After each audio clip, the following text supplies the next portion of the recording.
Commander Ethan had survived diplomatic missions to gas giants where the locals communicated through interpretive fart clouds, negotiations with silicon-based life forms who considered his carbon foundation personally offensive, and that memorable incident with the crystalline hegemony where saying thank you apparently translated to "I challenge your mother to single combat." But standing in the pristine conference room of the UES Harmony, watching a delegation of 8-foot-tall wolf people stride through the airlock with all the casual menace of a biker gang entering a tea party, Ethan was starting to think maybe he should have listened to his mother and become an accountant. "Remember," he muttered to himself, adjusting his dress uniform for the 5th time in 10 minutes, "maintain calm, respectful demeanor. No sudden movements. And for the love of all that's holy, do not mention anything about fetch, bones, or good boys."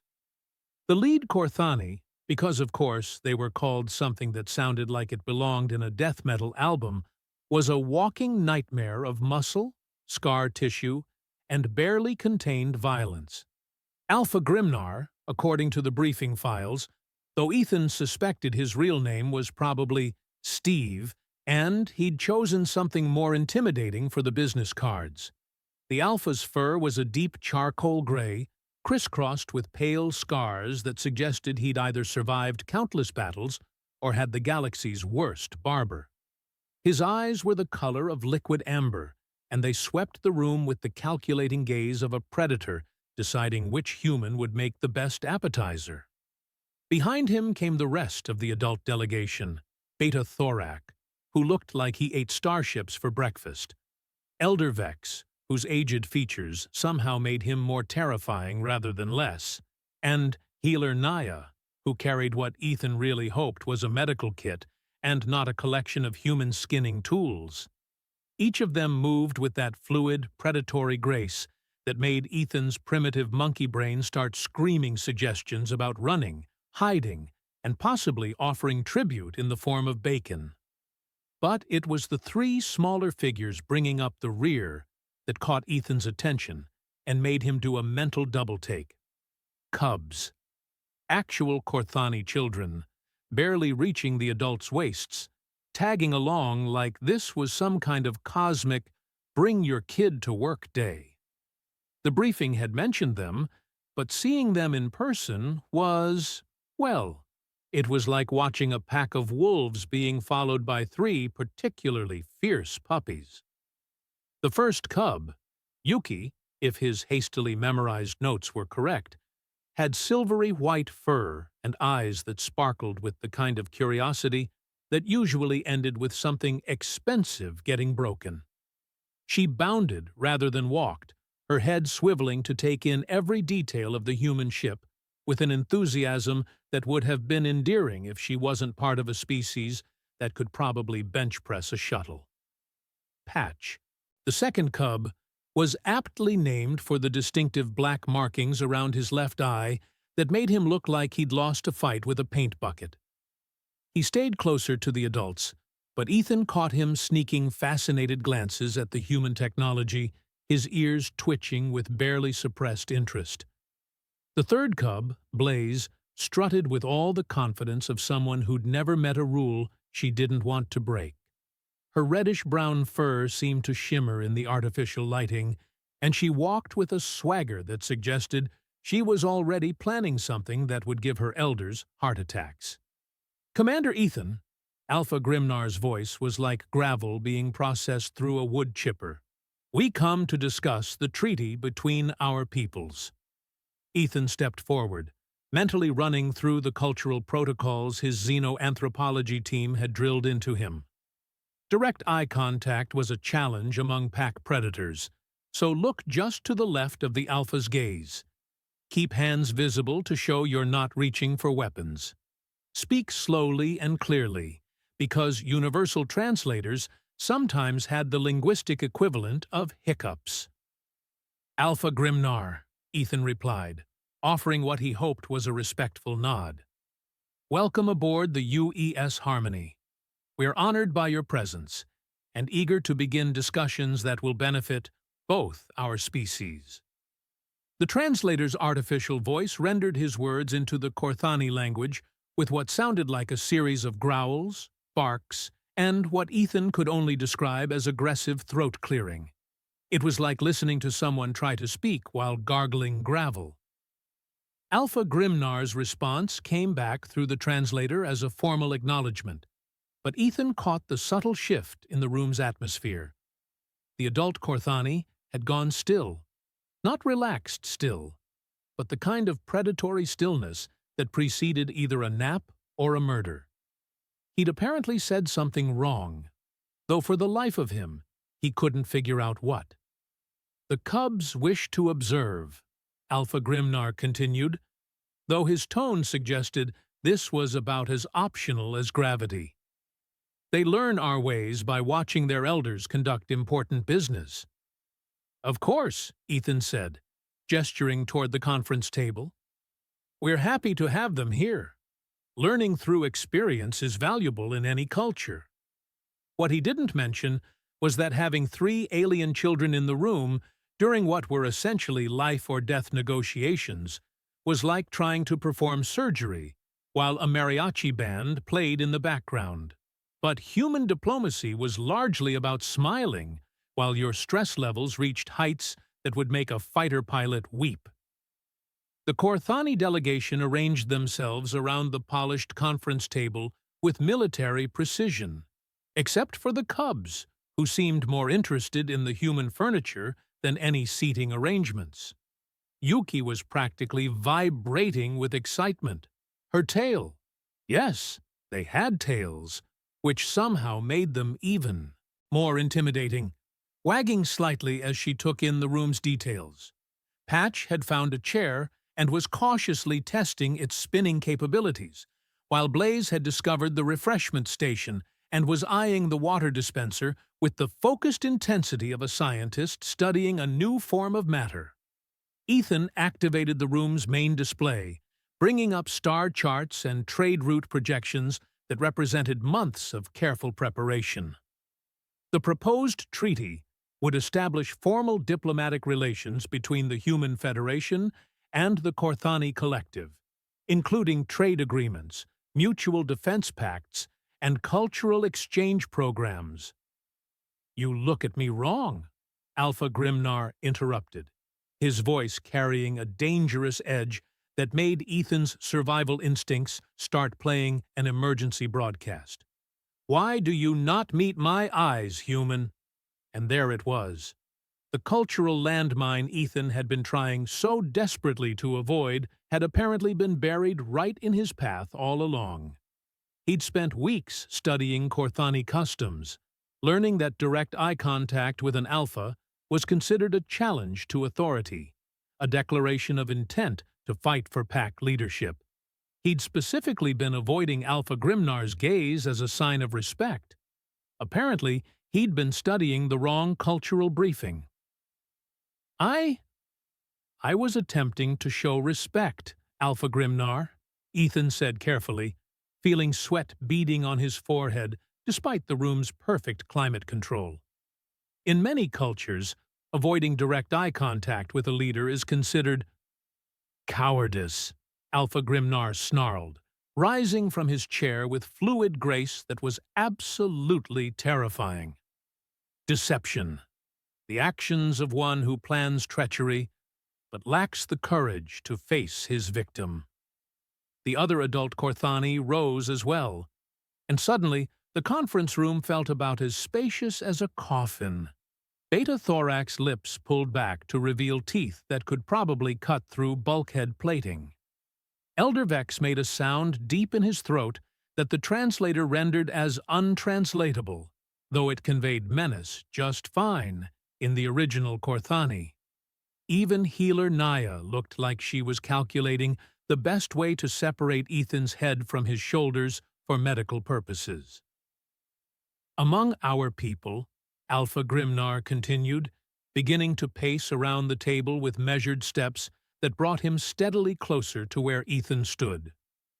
When one refuses to meet the eyes of another, it means one of two things. Either you are so far beneath me that you are not worthy to look upon my face, which would make this meeting pointless, or you are planning betrayal and cannot face the eyes of your intended victim. Ethan's mind raced through possible responses, none of which seemed likely to result in him leaving this room with all his original parts. The cubs had gone completely silent, watching the proceedings with wide eyes that reflected their elders' sudden tension. "Since you are here as a representative of your people," Alpha Grimnar said, now close enough that Ethan could smell something like cinnamon and ozone on his breath, "you cannot be beneath notice. Therefore, by the ancient laws of my people, I name you betrayer and challenge you to trial by combat." The words hit the room like a physical blow. Even the cubs seemed to understand the gravity of what had just happened, their ears flattening against their heads in what looked like distress. "Trial by combat?" Ethan managed, his voice staying remarkably steady, considering his internal panic was now playing a full symphony of terror. "Alpha Grimnar, I assure you, there's been a misunderstanding. I meant no disrespect." "The challenge is issued," Beta Thorak growled, the translator making him sound like an avalanche with an attitude problem. "By pack law. It cannot be withdrawn." Elder Vex nodded gravely. "Combat to the death, as tradition demands. The betrayer dies, or the challenger is proven wrong and faces the shame of false accusation." Ethan looked around the room at 8 feet of angry alien predators and realized that his diplomatic career was about to come to a very short, very violent end. The nearest security team was minutes away, and even if they came running, starting a firefight with the first Corani delegation in human space would probably trigger the galaxy's shortest interstellar war. He was just beginning to wonder if his life insurance covered mauled to death by space wolves during diplomatic incident, when something completely unexpected happened. Yuki, the silver-furred cub who'd been so fascinated by human technology, suddenly stepped between Ethan and Alpha Grimnar. Her small form looked absurdly tiny compared to the massive adults, but there was something in her posture that made everyone in the room freeze. "No," she said, her young voice carrying clearly through the translator. "You cannot hurt the kind human." The silence that followed was so complete that Ethan could hear the ship's life support systems humming in the walls.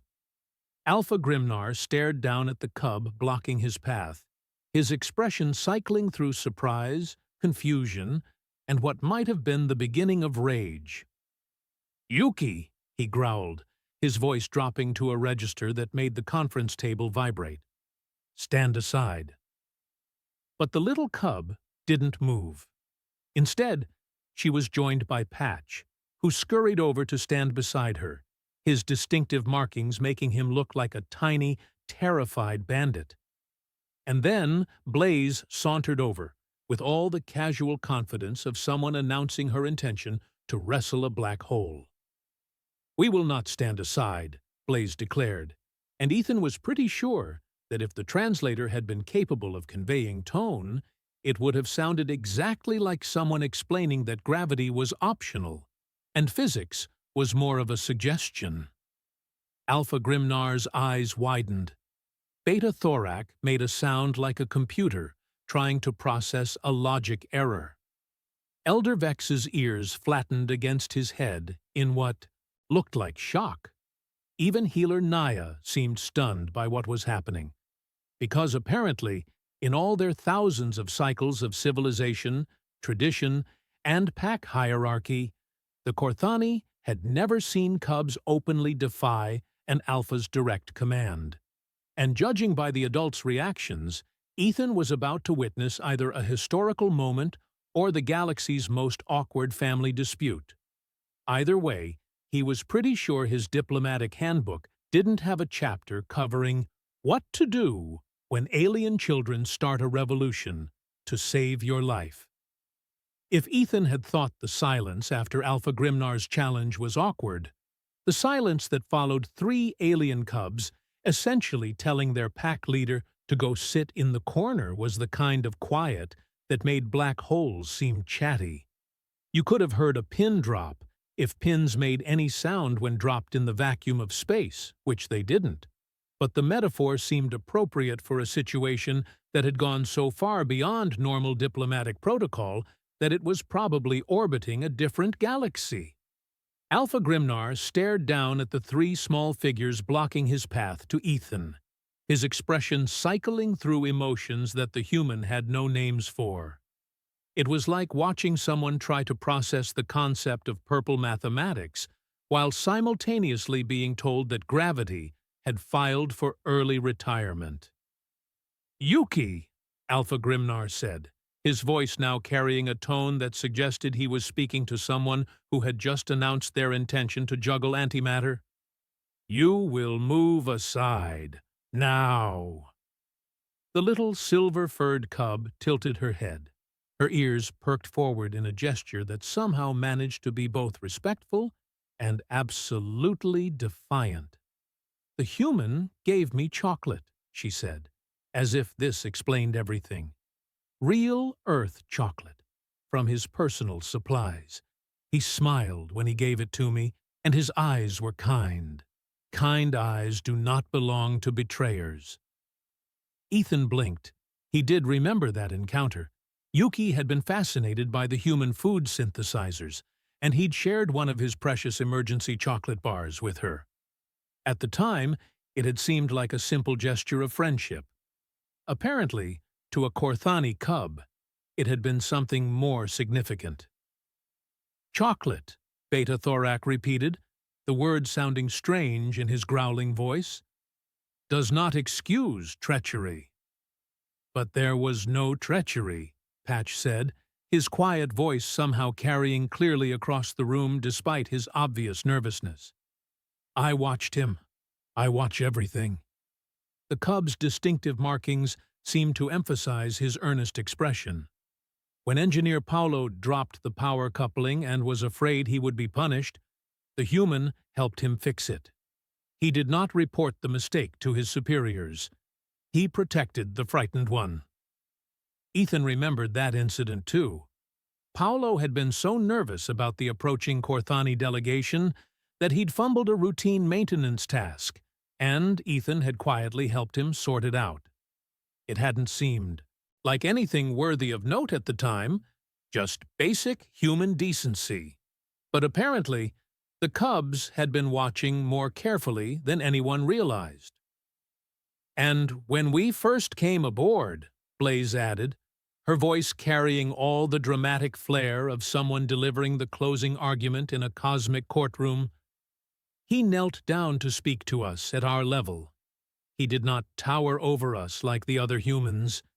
He treated us as equals, not as lesser beings to be ignored." Alpha Grimnar's ears flattened against his head, a gesture that Ethan was beginning to recognize as the Corthani equivalent of a migraine. "These observations do not change pack law. The challenge has been issued. The human avoided my gaze, which marks him as someone who was trying not to accidentally challenge you to a fight." Yuki interrupted, her tail lashing with agitation. "His people study our ways, but do not always understand them correctly. Would you kill someone for making a mistake while trying to show respect?" The adults exchanged glances that seemed to carry entire conversations. Elder Vex stepped forward, his aged features creased with what might have been concern. "Cubs," he said, his voice gentler than Ethan had expected, "you do not understand what you are doing. Pack law is not a game. You cannot simply decide to ignore it because you like someone." "We are not ignoring pack law," Blaze said, and there was something in her voice that made everyone in the room pay attention. "We are invoking it." The temperature in the room seemed to drop several degrees. Beta Thorak's eyes widened. Healer Naya made a soft sound of surprise. Even Alpha Grimnar took a step back, his predatory confidence wavering for the first time since the meeting began. "What did you say?" Elder Vex whispered, and Ethan was pretty sure that if the old Corthani had been human, all the blood would have just drained from his face. Blaze straightened, and despite being barely 3 feet tall and fluffy enough to be mistaken for an oversized stuffed animal, she suddenly radiated authority that made Ethan think of judges, generals, and people who charged into burning buildings to save strangers. "By the ancient law of our people, by the right of the innocent to protect the innocent, we claim guardianship over this human. He is under our protection, and none may harm him while we stand." The silence that followed this declaration was so profound that Ethan was pretty sure he could hear the stars aging in the distance. Alpha Grimnar stood frozen, his mouth slightly open, looking like someone had just explained that mathematics had decided to take up interpretive dance. "The Cub Protection Protocol," Elder Vex breathed, and his voice held the kind of awe usually reserved for witnessing the birth of galaxies, or finding out your favorite restaurant was having a half-price sale. "It has not been invoked in over 200 cycles. Because," Beta Thorax said, his voice rough with shock, "it requires cubs to place themselves between a perceived threat and their chosen ward, to literally shield them with their own bodies. If they are wrong about the threat, if the one they protect truly is dangerous, they face exile from the pack," Healer Naya finished, her voice barely above a whisper. "Forever. Never to return, never to be acknowledged as Corthani again." Ethan felt his stomach drop somewhere in the vicinity of his ankles. These 3 alien children, because that's what they were, regardless of their species, were risking everything to protect him. Not just their lives, but their entire identity, their place in their society, their connection to everything they'd ever known. "You don't have to do this," he said, stepping forward despite the wall of growling adults between him and the cubs. "I appreciate what you're trying to do, but I won't let you sacrifice." "You cannot stop us," Yuki said firmly. "The protection has been claimed. It cannot be withdrawn by the protected one." Alpha Grimnar finally seemed to shake off his shock, though his movements were slower, more uncertain than before. "Cubs," he said, and there was something almost pleading in his voice. "You do not understand the magnitude of what you have done. This human may have seemed kind to you, but he violated our protocols. He showed disrespect. He showed ignorance," Patch said quietly. "There is a difference."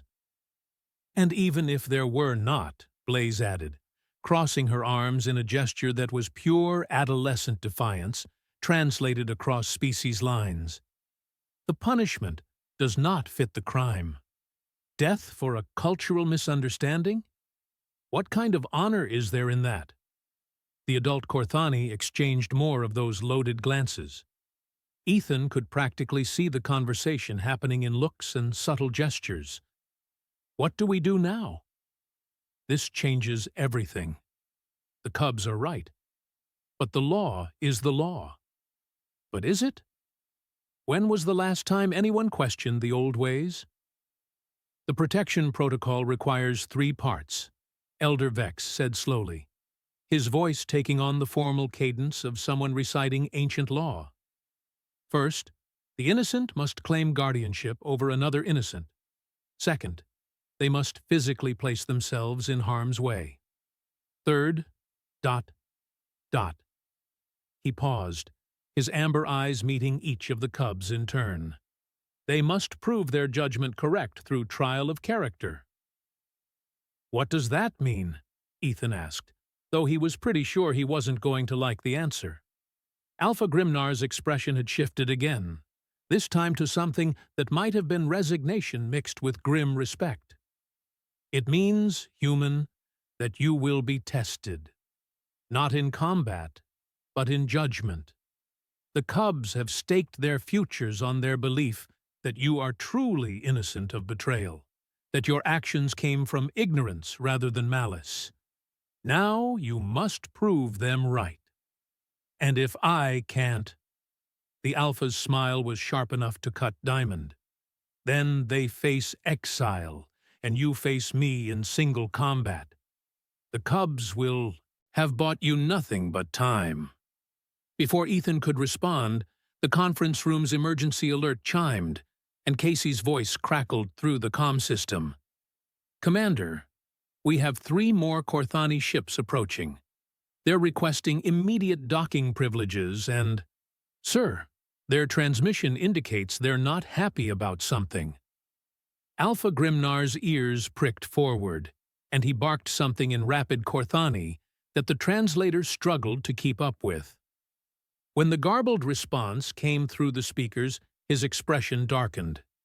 It seems, he said, turning back to Ethan with a look that suggested the human's day was about to get significantly more complicated. That word of what has happened here has reached the Corthani High Council. They are sending additional representatives to observe the trial. More adults who think I'm a treacherous human trying to corrupt their children? Ethan asked weakly. Worse, Alpha Grimnar replied. More adults who now know that 3 cubs have invoked an ancient law to protect you. The High Council does not look kindly on disruptions to pack order, even when those disruptions are technically legal.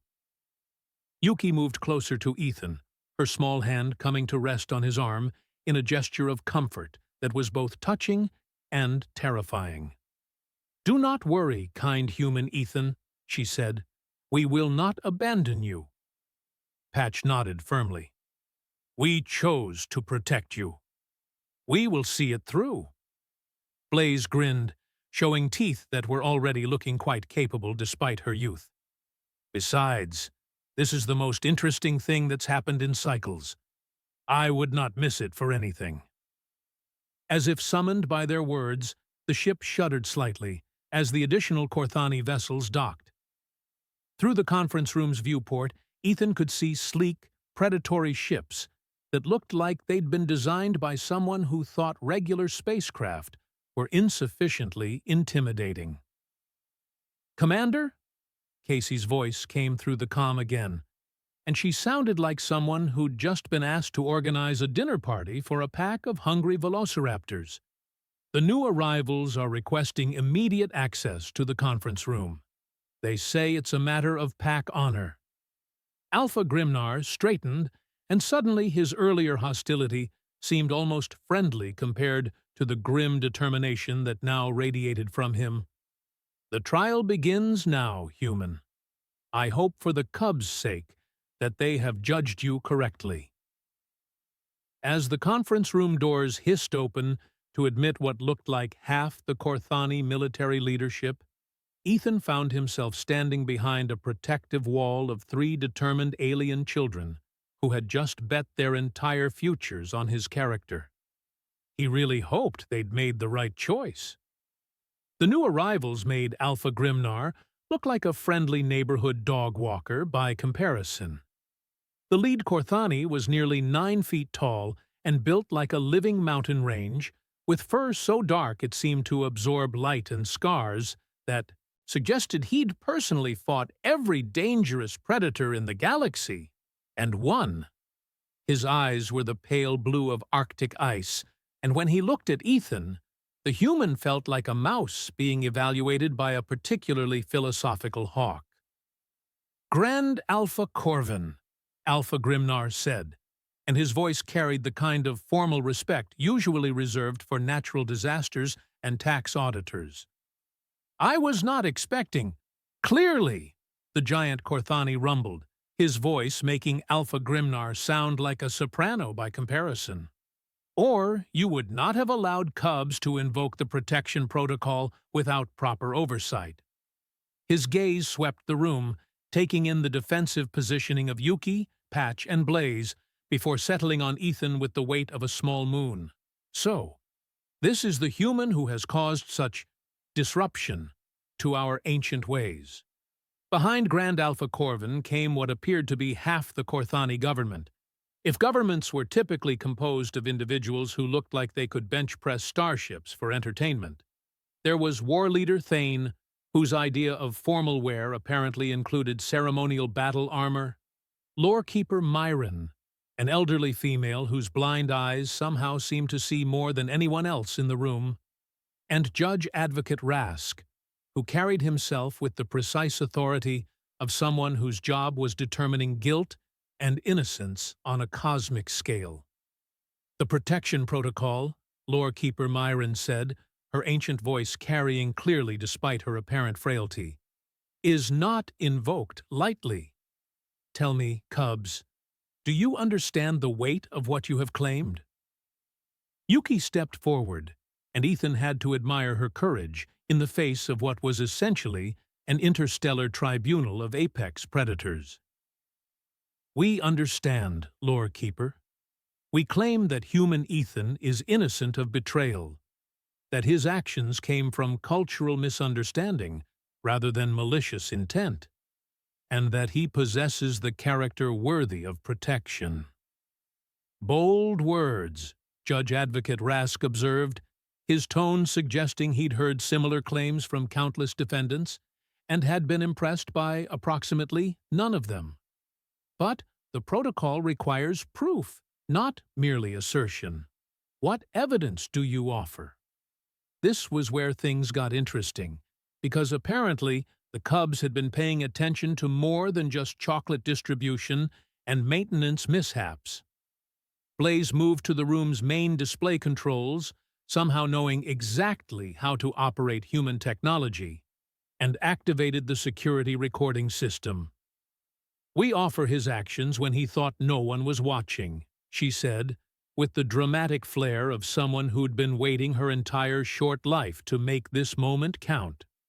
The main screen flickered to life, showing security footage from various parts of the ship over the past several days. Ethan watched himself in grainy detail and realized he was about to learn what he looked like when he thought he was alone. The first clip showed him in the ship's corridor encountering Paulo during the power coupling incident. Even without audio, it was clear what was happening. The engineer dropping the component, panic setting in, Ethan immediately stepping in to help without hesitation. But what struck Ethan was his own body language in the footage. There was no calculation, no pause to consider political implications. Just immediate, instinctive kindness. He could have reported the error, Patch said quietly.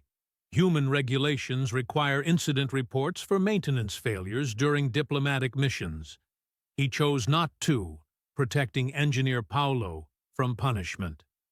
The second clip showed Ethan in the ship's common area, sharing his chocolate with Yuki. But the camera angle revealed something Ethan hadn't realized at the time. The other human crew members had been watching, some with disapproval.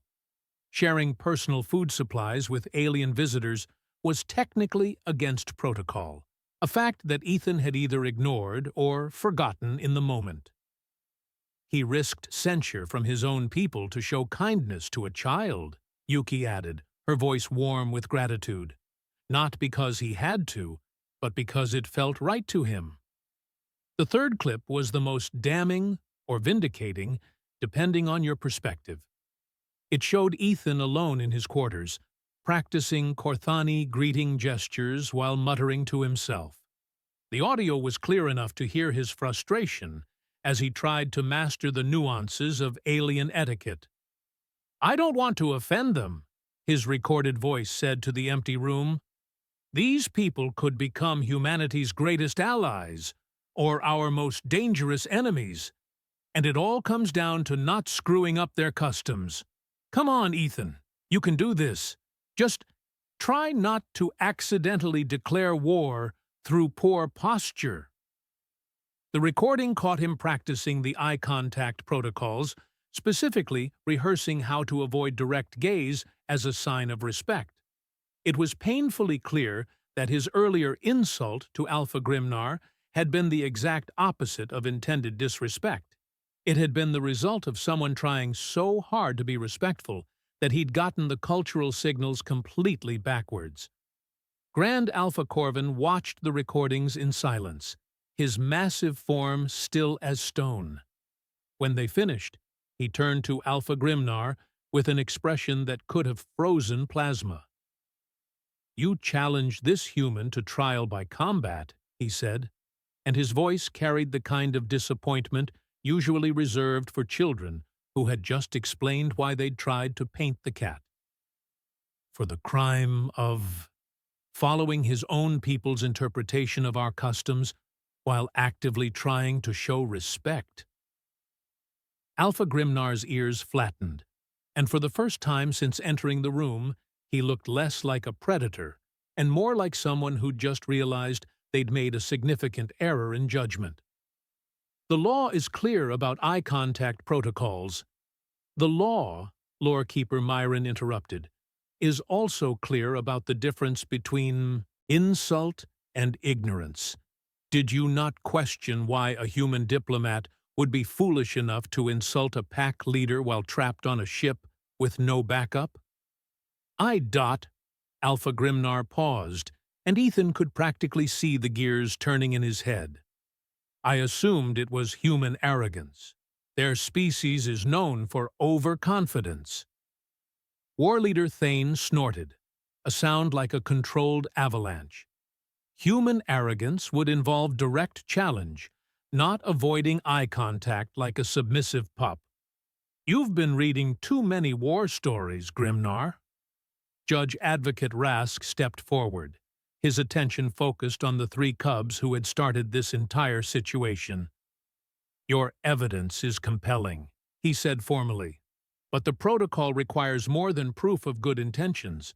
It requires demonstration of character under pressure. Human Ethan, are you willing to undergo the traditional tests?"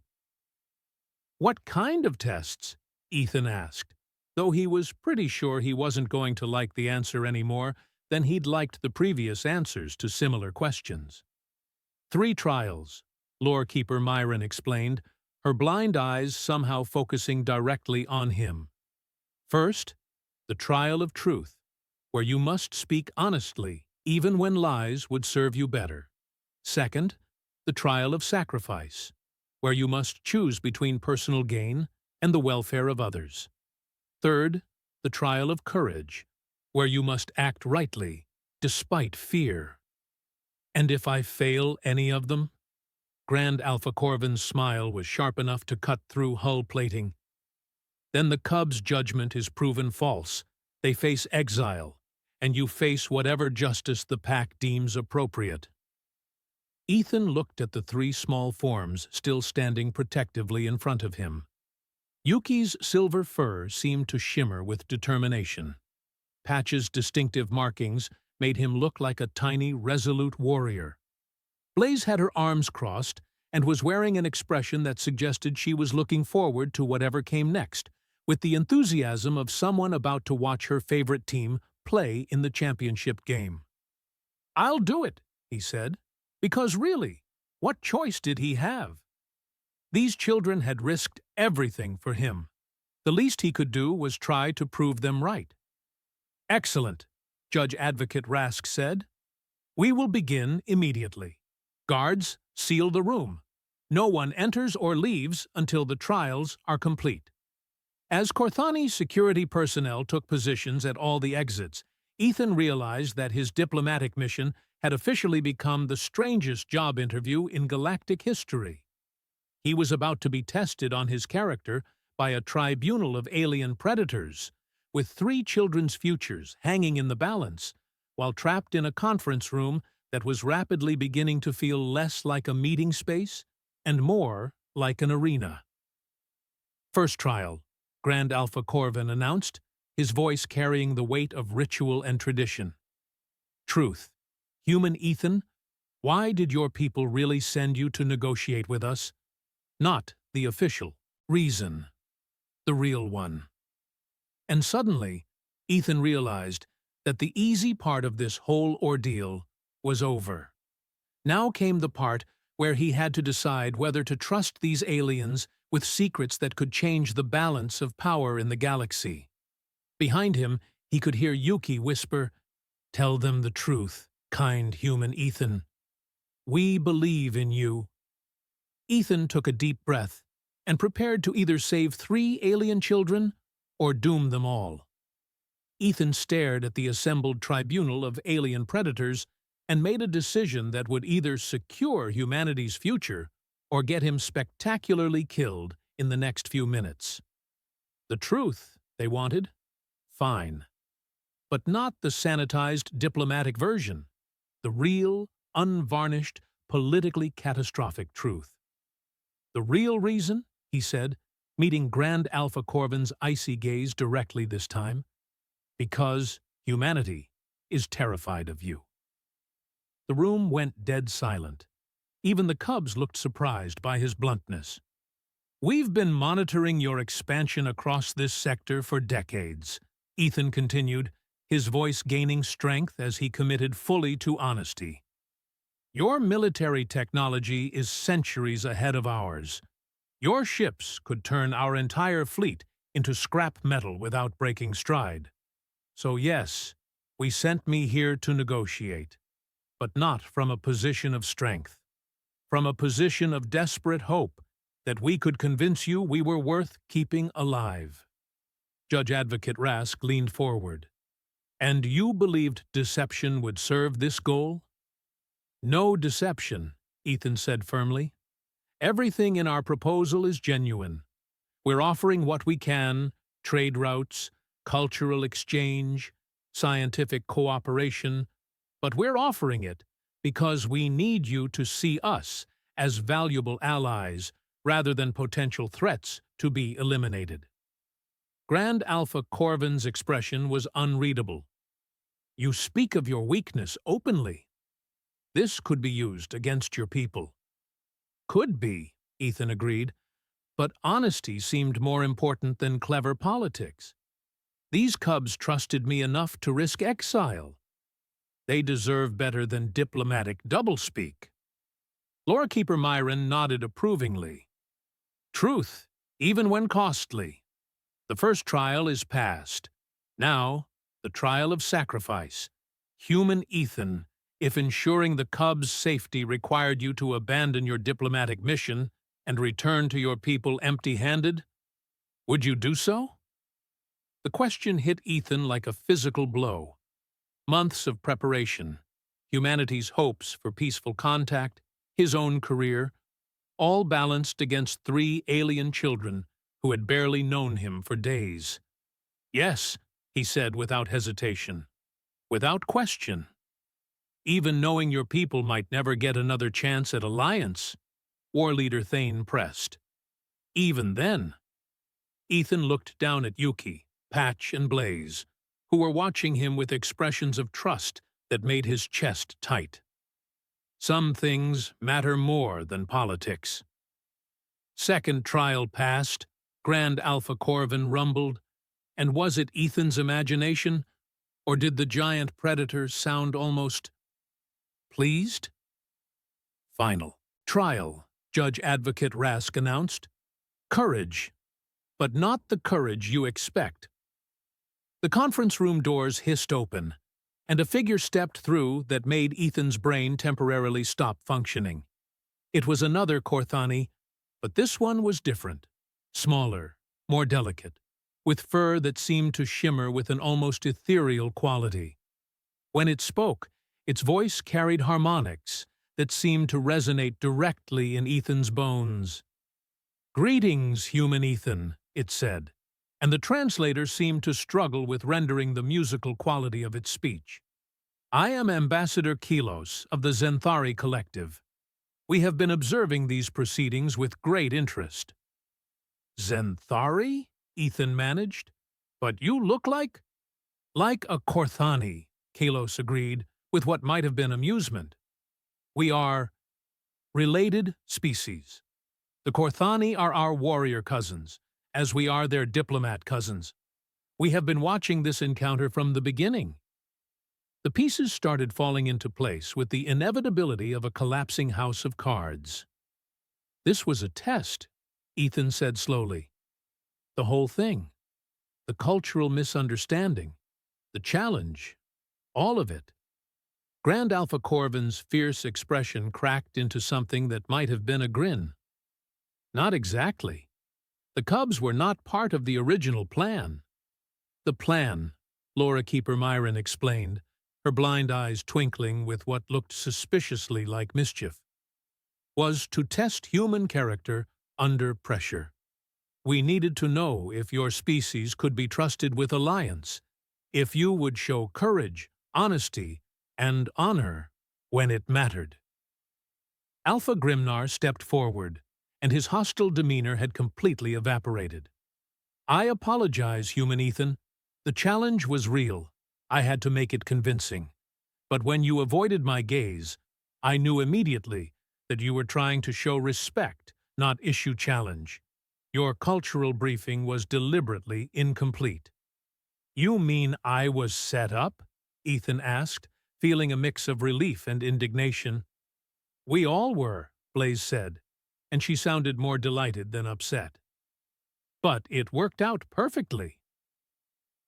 The Cubs, War Leader Thane explained, were meant to observe and report on human behavior. They were not expected to intervene. Their use of the protection protocol was entirely their own choice. Yuki bounced slightly on her feet. We could not let them hurt you. Even for a test, it was not right. Which brings us to the real lesson of today, Ambassador Kelos said, moving to stand beside the Cubs. The Zenthari Collective has been seeking partners who understand that protecting the innocent transcends politics, tradition, and convenience. Your species has passed that test admirably. Judge Advocate Rask produced an ornate document that seemed to be made of metal rather than paper. The Tripartite Alliance Treaty between humanity, the Corthani Collective, and the Zenthari Collective. All three species working together, with the Cubs as honored junior ambassadors. Junior ambassadors? Patch asked, his quiet voice filled with wonder. Grand Alpha Corvin knelt down to the Cubs' level, his massive form somehow managing to look gentle. You three reminded us all that sometimes the young can teach the old about honor. You will serve as bridges between our peoples, helping us understand each other better. Ethan looked around the room at the assembled aliens, feeling like he'd just survived a diplomatic earthquake. So the Cubs saved not just my life, but potentially the future of human-alien relations. Indeed, Ambassador Kelos said, and they did it by following their hearts rather than protocol. There is much wisdom in that. As the various officials began discussing treaty details and cultural exchange programs, Ethan found himself surrounded by 3 alien children who had become unlikely heroes. Yuki was still bouncing with excitement, Patch was quietly pleased, and Blaze wore the satisfied expression of someone whose gamble had paid off spectacularly. Thank you, Ethan said to them, kneeling down to their level as he had when they first met. For everything. Thank you, kind human Ethan, Yuki replied, for being worth protecting. Later, as the signing ceremony concluded, and the various delegations prepared for the real negotiations to begin, Ethan stood at the conference room viewport, watching 3 species ships docked together in harmony. The Cubs had gotten their wish. They were now official ambassadors, tasked with helping their peoples understand each other. And somewhere in the diplomatic archives, a report would be filed about the day 3 alien children started a revolution by deciding that kindness mattered more than protocol. It wasn't the smoothest first contact in galactic history, but it was definitely going to be one of the most memorable. After all, it wasn't every day that the fate of interstellar diplomacy hung on whether someone shared their chocolate.